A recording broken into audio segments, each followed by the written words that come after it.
Bom dia. Você sabe que eu sou o professor Ari Tebas de Freitas, professor de História, e hoje nós vamos trabalhar com o liberalismo. O que é o liberalismo? Já deve ter ouvido falar de pessoas que são liberais, mão aberta, que generosas. Será que o liberalismo é isto?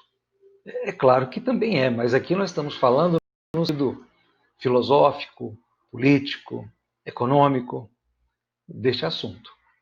O liberalismo é uma forma de pensar e organizar o funcionamento da sociedade humana. Teve sua origem na Inglaterra e vigorou na Europa como um todo, nos séculos 17 e 18. Os nomes marcantes do liberalismo foram Francis Bacon, Thomas Hobbes, John Locke, Voltaire,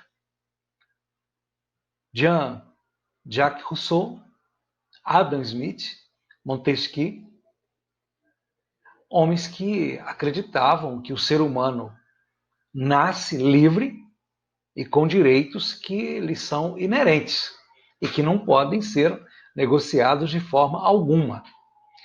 Então, eles elaboraram pensamentos em que defendiam, em que lutavam para que a liberdade e esses direitos fossem respeitados e executados pelos governantes, reis, presidentes, primeiros ministros, etc. e tal. Quem estivesse à testa de um governo deveria respeitar estes direitos.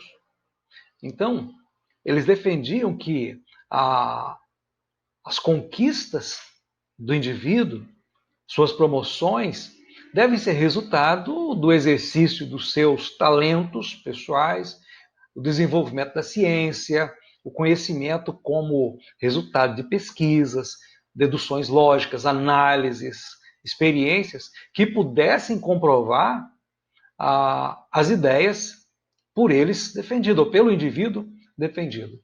Então, trabalharam no campo da economia, da política, da ciência, da sociologia, porque buscava-se com estes pensadores instaurar uma sociedade justa e humana no meio da população. Então, a ênfase mais acentuada do liberalismo é a defesa da liberdade do indivíduo, o qual, usando da sua inteligência, da sua razão, do seu labor, procura organizar a administração pública de uma maneira coerente com seu pensamento. Incentiva a iniciativa própria em todas as áreas possíveis da vida. Tem como também objetivo lutar para que o governo interfira o mínimo possível na vida das pessoas, principalmente no que se diz referência ao mercado. Também incentivava-se a luta pela garantia dos direitos do indivíduo, porque no pensamento liberal, o indivíduo tem mais proeminência do que mesmo a coletividade. Entretanto, sabe-se que o indivíduo nasce numa coletividade. A primeira sociedade entre a qual ou na qual o indivíduo cresce, se desenvolve e aprende os rudimentos da vida é a família. A família é uma sociedade humana e é a primeira na qual o ser humano aterriza quando vem a este mundo. Então, o liberalismo trabalha nesse aspecto de que a sociedade também seja preservada, mas a ênfase está no indivíduo, que muitas vezes começa um negócio, descobre alguma ferramenta, desenvolve alguma habilidade, cria competências e assim ele vai promovendo o bem pessoal dele, mas no proporcionar o bem pessoal dele mesmo, também isto atinge e afeta a sociedade como um todo. Por exemplo, quando o indivíduo, por meio dos seus esforços, da sua habilidade em fazer negócios, ele consegue montar uma pequena empresa, ele vai dar emprego para outras pessoas. E essas pessoas vão receber salários, vão receber algum incentivo, e esse salário, esse dinheiro vai circular de maneira que a sociedade ao redor dessa empresa também vai ser beneficiada e vai crescer. Entre os direitos naturais, aqueles com os quais o indivíduo nasce, está o direito à vida, está o direito a trabalhar e a liberdade. E isto é inegociável. Então, o indivíduo também passa a ter direito à propriedade privada. O Estado não pode impedir que o indivíduo tenha um pedaço de terra, tenha um negócio, tenha a própria vida. No liberalismo, não há espaço para a escravidão, há espaço para o trabalho livre e remunerado. O indivíduo tem esse direito. Então, propriedade privada, capacidade para escolher os representantes e governantes da sociedade, exercer as suas crenças pessoais, seja em questões políticas, em questões filosóficas, em questões religiosas, o indivíduo tem que ter isto garantido. A liberdade à vida e a liberdade e o direito à vida são natos, não são conquistados. O que o indivíduo precisa fazer é trabalhar para se manter livre e se manter com vida. Então, o liberalismo defende e luta para que todos sejam tratados com igualdade perante a lei, inclusive o rei ou qualquer outro governante. Todos devem se submeter à lei. E num país, numa nação, a lei principal que deve reger toda a sociedade humana em todos os seus pormenores chama-se Constituição, que é a lei maior ou carta magna de um povo. No Brasil, nós temos hoje a Constituição de 1988, chamada Constituição Cidadã, porque ela nos garante que vivemos num Estado livre e de direito e democrático, em que nós todos gozamos das liberdades fundamentais da nossa vida. Nós podemos também falar dos principais pensadores do liberalismo. John Locke, que era inglês e viveu entre 1632 e 1704. Também Adam Smith, esse era escocês e trabalhou mais o aspecto econômico.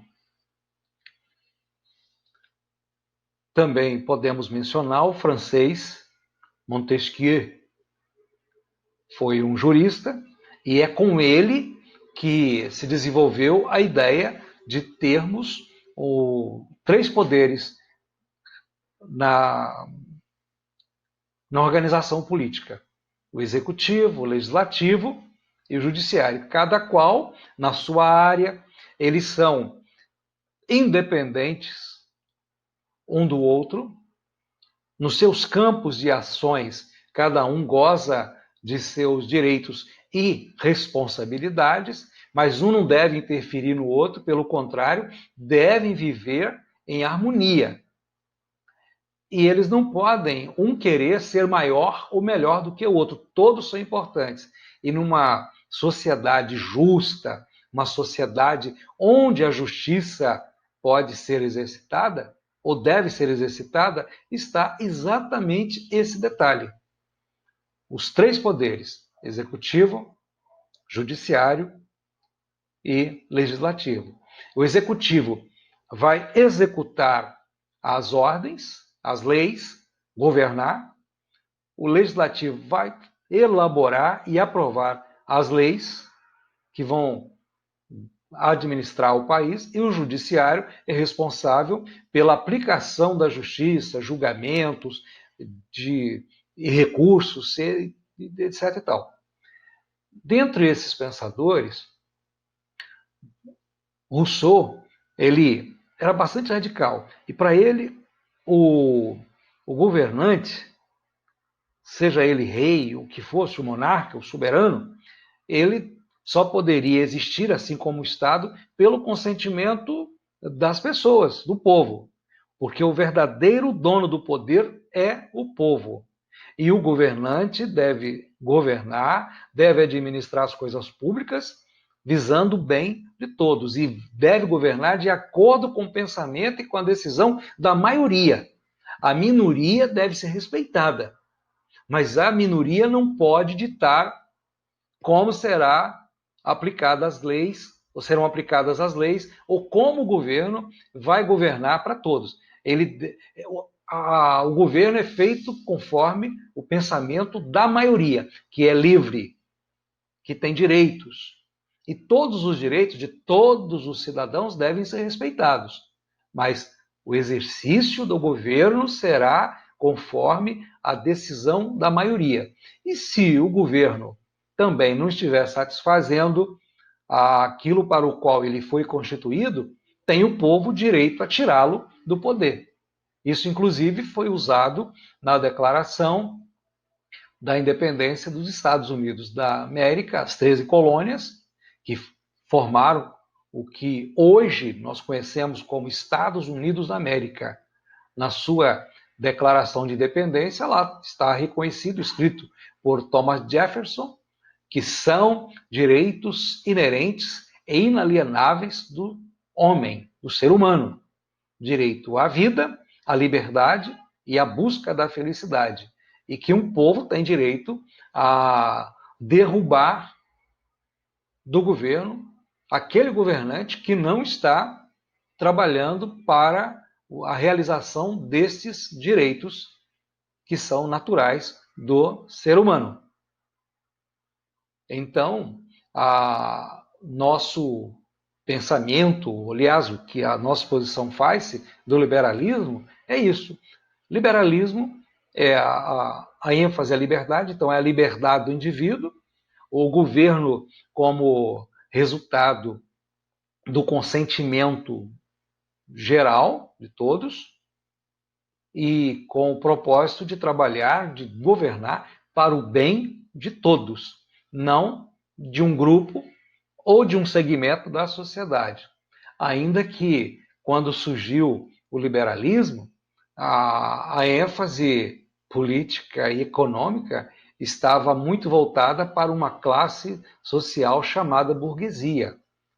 Empresários, industriais, grandes comerciantes, donos de navios, etc. e tal. Mas o governo deve ser sempre exercido visando o bem de todos, porque todos são iguais perante a lei e ninguém está acima da lei, nem o presidente, nem o primeiro-ministro, nem o rei, nem ninguém, nem mesmo o Estado. Até o Estado é limitado pelas leis. É isso que é o liberalismo.